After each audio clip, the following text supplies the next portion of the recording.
Jumpa lagi di channel Skysen Solution. Pada video-video sebelumnya, kita telah mempelajari mengenai struktur data array dan dilanjutkan dengan struktur data objek. Sekarang kita melanjutkan lagi ke struktur data berikutnya, yaitu map. Apakah itu map?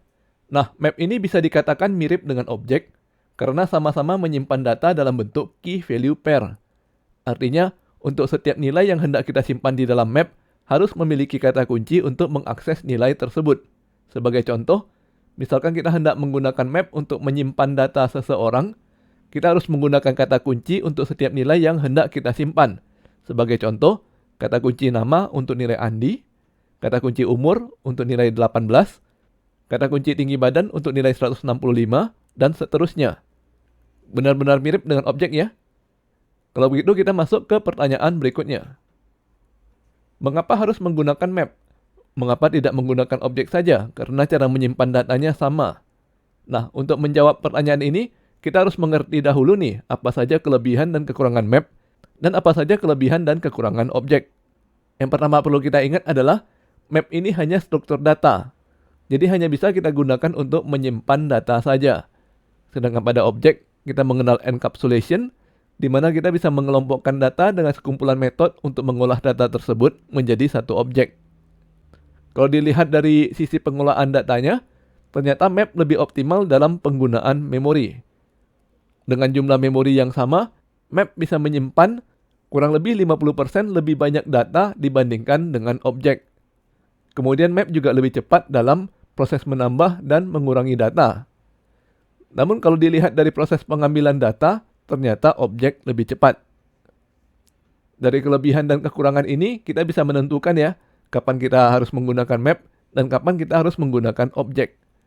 Apabila kita hendak mengolah data dalam jumlah banyak dan memerlukan banyak operasi untuk menambah dan mengurangi data, maka lebih baik menggunakan map. Namun apabila jumlah datanya hanya sedikit, jarang berubah, dan kita ingin sekalian menambahkan metode untuk mengolah data tersebut, maka kita bisa menggunakan objek. Dan ini adalah metode dan properti yang dimiliki oleh map. Kalau kita bandingkan dengan array, jumlahnya tidak banyak ya, dan gampang untuk dipelajari. Kita bisa mengcover seluruh materi map hanya dalam satu video ini. Untuk menambah dan mengubah data, kita bisa menggunakan metode set. Lalu untuk mengecek apakah map sudah menyimpan data dengan kata kunci tertentu, kita bisa menggunakan metode hash. Untuk mengambil data yang disimpan, kita bisa menggunakan metode get. Sedangkan untuk menghapus data, ada dua buah metode, yaitu delete untuk menghapus data dengan kata kunci tertentu, dan clear untuk menghapus semua data. Kemudian, map juga memiliki metode for each, yang fungsinya sama seperti array. Dan yang terakhir, map memiliki property size untuk menunjukkan jumlah data yang disimpan di dalam map. Kalau dibandingkan dengan array, property size ini sama dengan property length.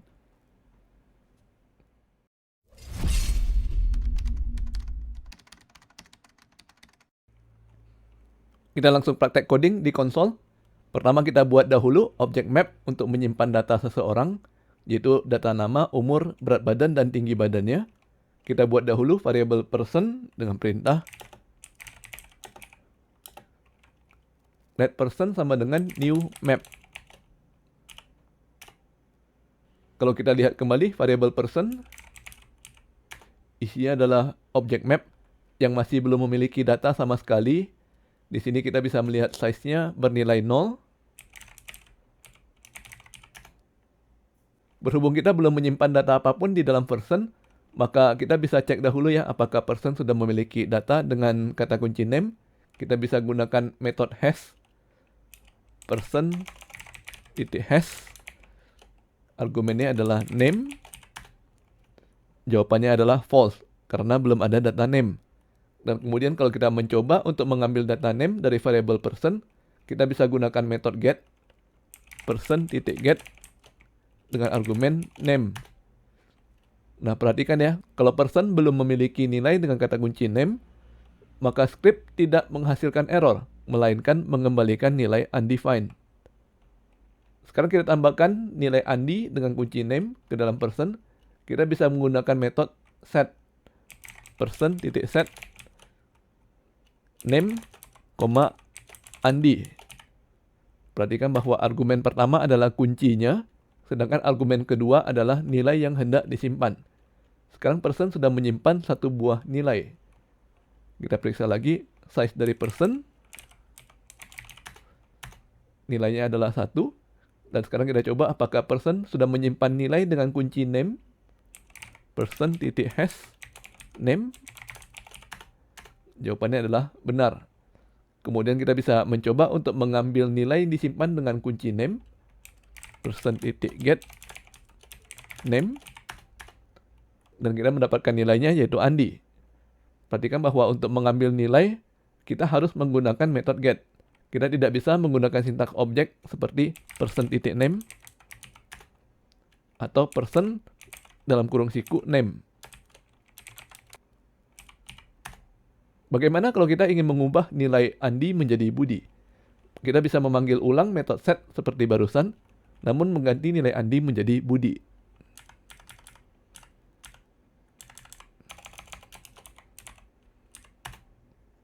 Variabel person tetap hanya menyimpan satu data saja, karena kita menggunakan kunci name yang sudah pernah disimpan. Map tidak menambahkan data baru, melainkan mengganti nilai yang disimpan menjadi Budi. Jadi kalau kita lihat size dari person, nilainya tetap 1. Perhatikan metode set mengembalikan objek map itu sendiri, sehingga hasilnya bisa kita gunakan lagi untuk memanggil metode set. Jadi kita bisa menambahkan nilai umur, tinggi badan, dan berat badan langsung dalam satu baris perintah seperti person.set age,18, set lagi, height, 165, set lagi, weight, 60. Variabel person langsung menambahkan 3 data baru, sehingga sekarang jumlah datanya menjadi 4. Kalau kita ingin menghapus salah satu data dalam person, maka kita bisa menggunakan metode delete diikuti oleh kata kuncinya. Misalkan kita hapus data berat badan, person.delete, weight. Metode mengembalikan nilai true apabila berhasil menghapus dan mengembalikan nilai false apabila gagal menghapus. Nilai yang kita dapatkan adalah true, artinya berhasil dihapus. Dan kalau kita periksa kembali, variabel person sekarang hanya menyimpan 3 data. Sedangkan kalau kita ingin menghapus seluruh data, maka kita bisa memanggil metode clear.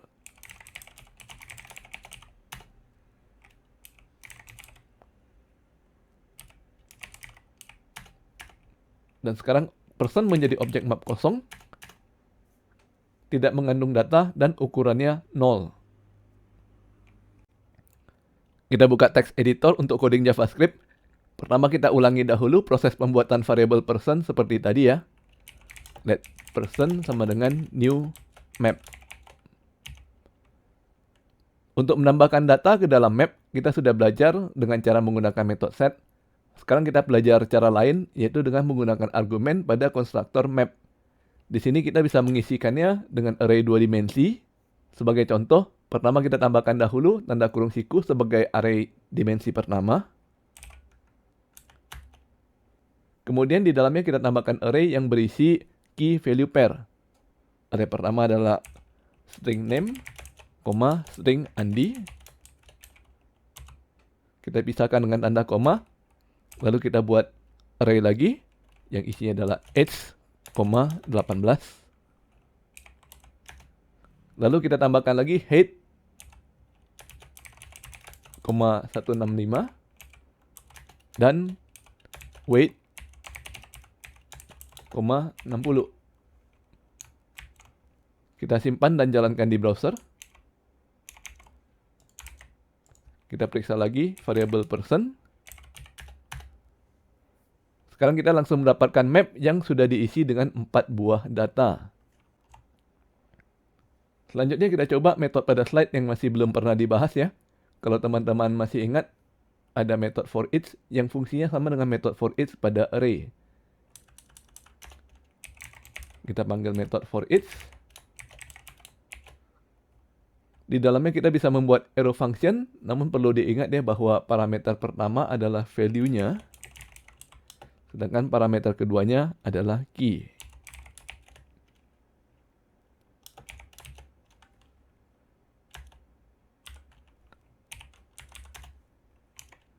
Isi dari arrow function, kita coba panggil dahulu console log untuk menuliskan value.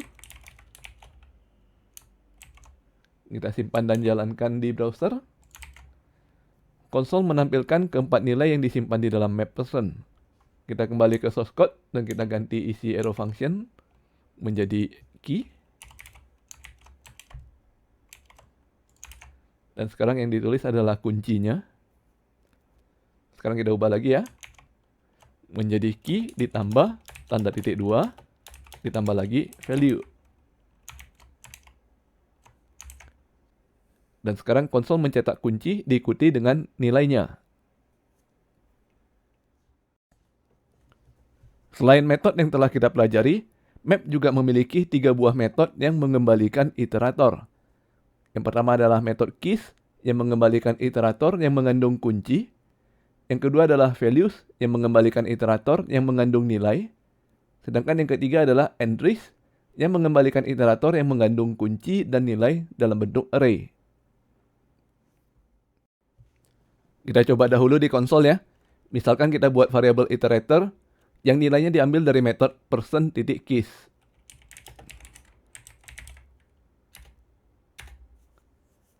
Kalau kita lihat kembali ke variabel iterator, isinya adalah map iterator yang berisi 4 buah kunci. Namun untuk mengakses kunci ini, kita tidak bisa menggunakan sintak array seperti iterator dalam kurung siku 0. Hasilnya undefined ya. Kita hanya bisa mengakses nilainya dengan menggunakan metode next. Sebagai contoh, kita ketik iterator.next. Maka kita mendapatkan objek yang berisi 2 buah properti. Properti pertama adalah value yang berisi kunci, sedangkan properti kedua adalah done yang berisi apakah iterator sudah kehabisan data atau belum. Saat ini nilainya masih false. Kita panggil lagi metode next, dan iterator mengembalikan kunci berikutnya. Kita bisa teruskan hingga akhirnya iterator mengembalikan property value yang isinya undefined dan property done yang isinya true. Artinya kita telah melakukan iterasi ke semua nilai yang dikandung oleh iterator. Sebagai latihan pada video ini, coba gunakan iterator untuk menghasilkan output seperti kode yang kita tulis menggunakan metode for each ini. Konsol menampilkan 4 baris data yang isinya adalah kunci titik 2 nilai. Pause dahulu video ini dan coba untuk kerjakan di komputer masing-masing.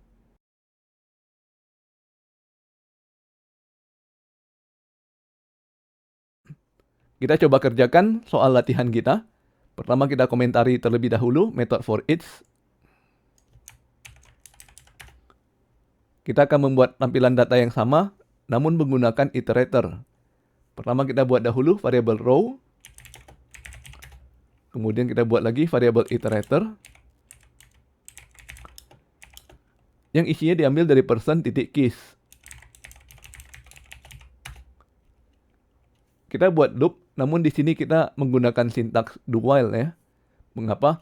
Karena kita perlu menjalankan metode iterator.next terlebih dahulu. Barulah kita bisa mengetahui apakah loop sudah selesai atau belum.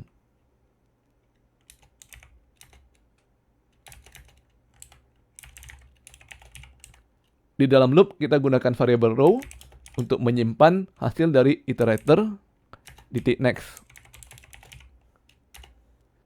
Kemudian kita cetak nilai row pada konsol.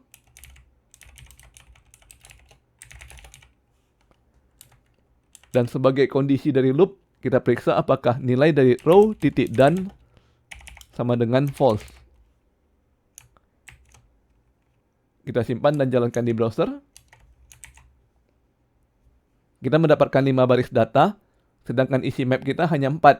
Perhatikan bahwa data kelima adalah undefined, dengan nilai done sama dengan true. Kita tidak ingin mencetak nilai undefined ini, maka sebelum kita memanggil console log, kita harus melakukan pengkondisian terlebih dahulu.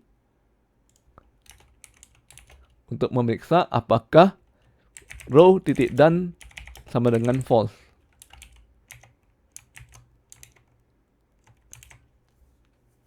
Oke ya, sekarang di konsol hanya tampil 4 data, namun masih dalam bentuk objek.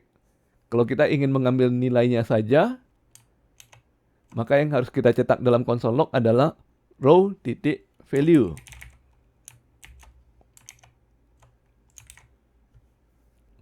Perhatikan bahwa sekarang kita memanggil iterator dari metode keys, maka kita mendapatkan hasil kunci. Kalau kita ganti menjadi metode values, maka kita mendapatkan hasil datanya. Sedangkan kalau kita ganti lagi menjadi entries, maka kita mendapatkan kunci dan nilai dalam bentuk array. Nah, berhubung kunci dan nilai ini bentuknya array, maka kita bisa memanggil array method. Yang berguna dalam latihan ini adalah metode join. Kita coba panggil ya. Titik join. Sekarang datanya ditampilkan dalam format kunci, koma, nilai. Kita ingin mengganti tanda koma ini menjadi tanda titik 2, maka kita bisa menambahkan argumen tanda titik 2 di dalam metode join. Sudah berjalan dengan benar ya. Namun kalau kita lihat lagi, ternyata kode kita jauh lebih rumit dibandingkan dengan menggunakan cara for each.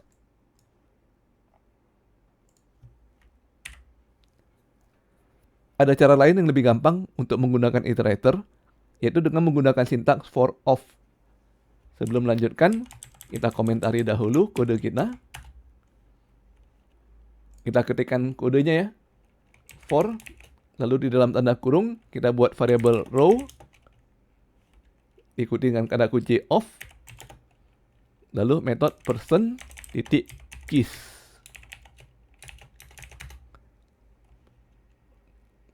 Artinya browser akan melakukan iterasi dari hasil person titik keys. Dan setiap datanya disimpan dalam variabel row. Di dalam loop, kita panggil console log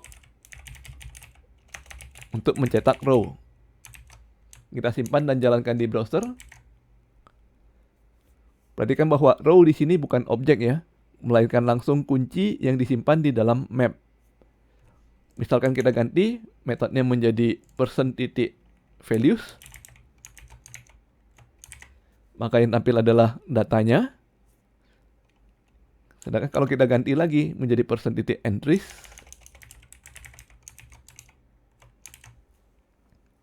maka kita mendapatkan kunci dan nilai dalam bentuk array. Dan berhubung row pada saat ini adalah array, maka kita bisa memanggil lagi metode join seperti solusi latihan sebelumnya.